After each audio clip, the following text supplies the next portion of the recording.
6, 7.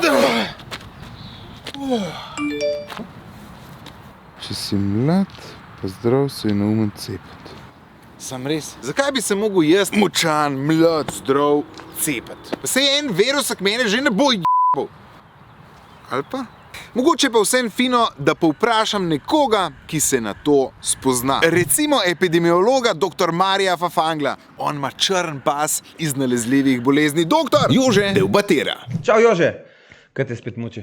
Ma to cepljenje. Zakaj bi se mogel jaz, močen, zdrav, mlad, cepati? A ni to bolj za une rizične skupine? Jože, koliko si že star? 40. Hočem reči 41. 40.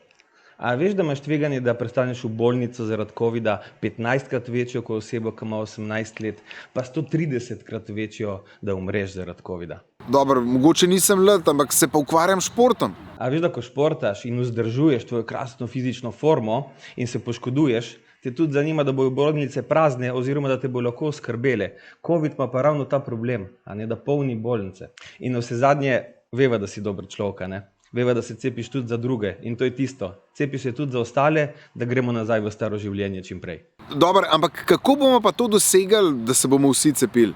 Veš kako? Pozitivna komunikacija. Evropska unija je pa tudi pomagala, ne? Ker ključna je dostopnost cepiva. In skupnim naročilom je Evropska unija dosegla to, da je cepivo pravično distribuirano po Evropi in da niso najbogatejše države nepravično v prioriteti. V EU-ju smo torej vsi na istem, ni privilegirancev. Kako pa je s cepivi drugje po svetu? Veš, že ta epidemija se ne bo končala, če se ne bo končala vse posod po svetu. In vse posod po svetu se lahko konča samo tako, da bo cepivo dostopno globalno. In tudi tukaj Evropska unija pomaga. Iniciativa COVAX skrbi ravno na tem, da je cepivo dostopno tudi izven EU. Ker če se ne konča za vse, se ne konča za nobenega.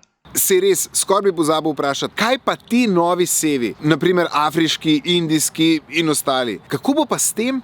Tukaj pomisli sam na to. Ni še variante ali novega seva, za katero cepivo ne bi bilo učinkovito. To je prva stvar. Druga stvar, pa delamo na tem. Evropska unija, iniciativa HERA Inkubator, ravno to skrbi, da imamo možnost, da po celi Evropski uniji sekveniramo in iščemo nove variante, tako da ko jih najdemo, lahko prilagodimo cepivo čim prej, da bo učinkovito. Če torej povzamem, cepiti se je varno in nujno, če se hočemo kot družba čim prej vrniti v običajno življenje. In tudi zaradi EU je cepivo varno in dostopno. Zdaj se grem pa cepati. Točno tako, Jože. Cep se zase, za vse nas, pa povej tudi drugim. Dogovorjeno. Hvala za pogovor in adijo. Čau, Jože.